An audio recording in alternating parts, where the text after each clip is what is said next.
So, Emily, what's on your radar? Well, it's 4th of July week, and last week on the Senate floor, Missouri Republican Josh Hawley argued that President Biden's nominee to lead the Office of Personnel Management was among a list of Biden nominees who, quote, do not share a view of America as a good and decent place, who do not believe that the history of the nation is worth celebrating. Now, those are two different things, but I'm increasingly convinced this is the biggest divide in our politics, even if it lurks quietly beneath the surface of most debates. Jonah Goldberg, someone with whom I share many disagreements, highlighted Biden's recent defenses of the United States in his Dispatch column on Juneteenth. Quote, if our British friends will excuse me quoting the Declaration of Independence, America is unique in all the world that we are not formed based on geography or ethnicity or religion, but on an idea. An idea, said Biden, the only nation in the world founded on the notion of an idea.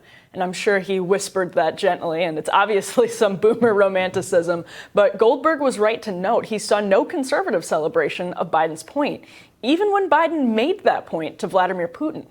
You'd think conservatives concerned by perceived anti-Americanism on the left would be happy to see a Democratic president defend the country with conviction. I do believe, as Hawley noted, a fundamental negativity about America is becoming a more central part of the progressive worldview, even mainstream. I think that makes Biden's point worth some celebration, even if he's nominating people like his OPM pick.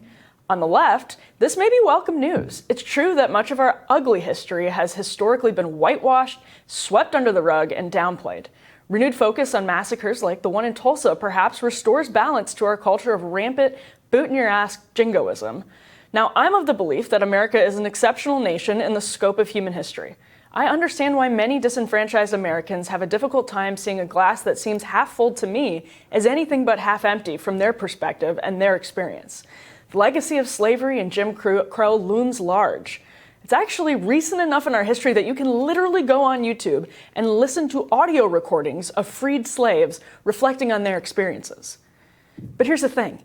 You don't even have to believe in American exceptionalism to worry about fraying unity behind the American project. Nor do you have to be one of Colin Kaepernick's many nasty trolls or somebody trying to cancel Olympic athletes. Who cares if the CEO of Nike says the American company, quote, is a brand that is of China and for China, as John Donahue did this week? It's easy to chalk up the outrage to reflexive patriotism that Dixie Chicks people at the first breath of dissent. But again, whether you believe America is exceptional or overrated is a separate question from whether we should see it as a, quote, good and decent place, as Hawley said. Donahue's comments are wild for many reasons. China is a sworn adversary of the country whose freedoms enabled his business to grow, the country that subsidizes him to the tune of millions. China's government is credibly detaining religious minorities in abusive conditions, suppressing speech, and surveilling its own citizens on a mass scale. You can't do business in the country without legitimizing the government given the way their economy is set up. Speaking of Kaepernick, by the way, Nike is using him as a smokescreen to distract allies of social justice here from the company's myriad problems abroad. We at least have laws, enforcement agencies, and a free press in this country established on the backs of people who suffered that improved labor conditions. They are not perfect, but they are much better than they were, and much better than China. Nike's complicity in human rights abuses in China is anti-American, and we should care about that.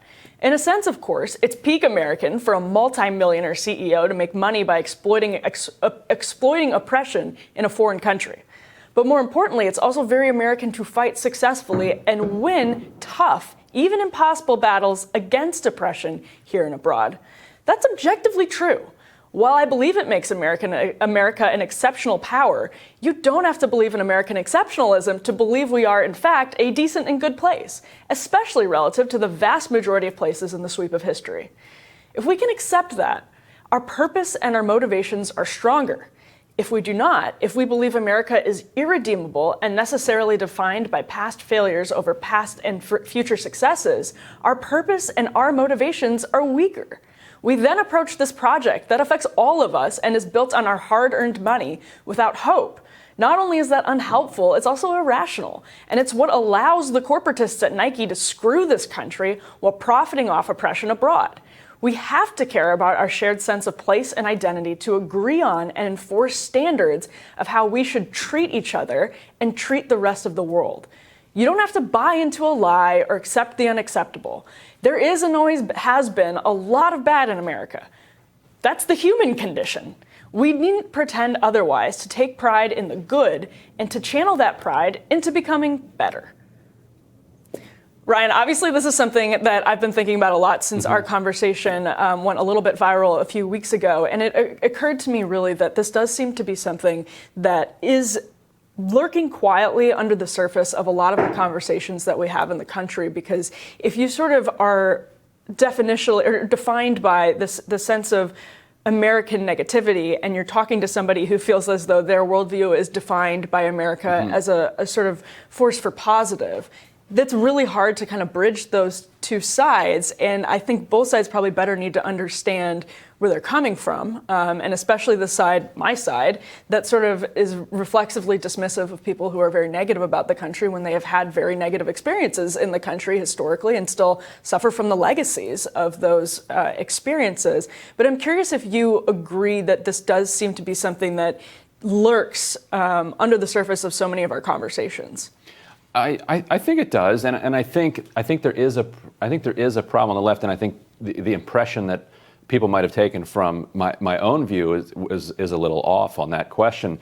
I think that you're right that there is an exceptional idea behind America, and anybody on the left who disagrees with that just needs to realize that the French Revolution was strongly inspired by the idea of the American Revolution, and then the Russian Revolution was strongly inspired by the French Revolution, and then the Maoism and the Chinese Revolution, Communist Chinese Revolution was itself inspired by all of those.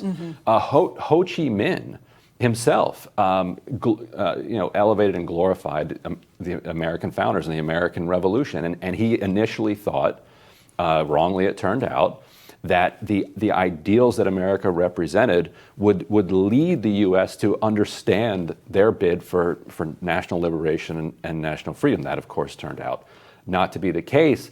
And so I think that people should acknowledge that it is an exceptional idea. But I also think that the right falls down where it's not clear-eyed enough about where the U.S. has diverged from that idea. And the risk there is that we're just going to continue to perpetuate all of those kind of problematic renderings of the idea, and by satisfying ourselves that, well, it's a nice idea, and so that's good enough, and we should just be grateful for that. Yeah, no, that's a really good point. And because there are, and especially on the right, the vision is clouded when it comes to military, which is obviously one of the areas where we've stumbled the most at living up to our own ideals of what America exists to do and should do. And that's a problem. And to your point, it's a problem in the past, and it'll be a problem in the future if you can't be clear-eyed about it. On the other hand, I'm curious what you think about, I don't consider myself a nationalist, but I'm curious what you think about the importance of having a sense of national pride or purpose and identity, and how important that is to tackling some of these projects that we're dealing with right now, whether it's infrastructure or climate. I mean, your radar today was on climate, and that's a good example, as good an example as any, about how having this sense of purpose as a country to protect the people that our government is being paid for on their taxpayer dollars. I mean, we're all working and sending our money to our government to protect us, to make our lives better, to have a sense of purpose as a country. That just seems so important, collective purpose. It is, it's important for a political mission. You know, one of the things that Abraham Lincoln did to successfully kind of rally the country behind him really ticked off a lot of Democrats, which was he basically stole the ideas of Jefferson and said, no, look, because there were a lot of Democrats who said, look, the Constitution doesn't mention slavery, but it's clearly a pro-slavery document. And you could read it and say, you know what? Fact check, okay, mostly true or true. At the same time, Lincoln read it and said, no, what about all of these parts? A, Jefferson wanted to get rid of slavery by the early 1800s. B, all men are created equal. When Jefferson wrote those words, it obviously was not true. He was a slave owner himself, but it was an aspirational idea, and so Lincoln grabbed it, and the radicals like Frederick Douglass grabbed it and said, this is the country we're going to be. And Marx was heavily supportive of what he saw as a kind of Northern revolution, right? Against the planter class, against the slave owning class, and in order to inspire a nation, you need people to believe in an idea like that, and the climate example is a good one. The left doesn't believe enough in the power of government to actually solve this. And I think in the importance that government plays in serving its own people, and what that means to have a people that you're responsive to. So I think on the left, obviously, there are all kinds of demands of government, but there's this idea that we're doing this for the world and for the globe, which is true. But it's so important to realize that we're doing this because we are a collective that pays our money to a group of people to take care of this. That's what we do. We outsource the jobs to them based on our Republican system of government. We pay them money. We give them resources to take care of these things. And to the extent that we have a sense of purpose, I think that makes us much stronger as we approach these things because we have mission, we have purpose, and we have motivation. And again, we were talking about Frederick Douglass's speech, just to wrap up on this point. I was so glad that you mentioned it in this context, because his speech at Lincoln Park here in D.C.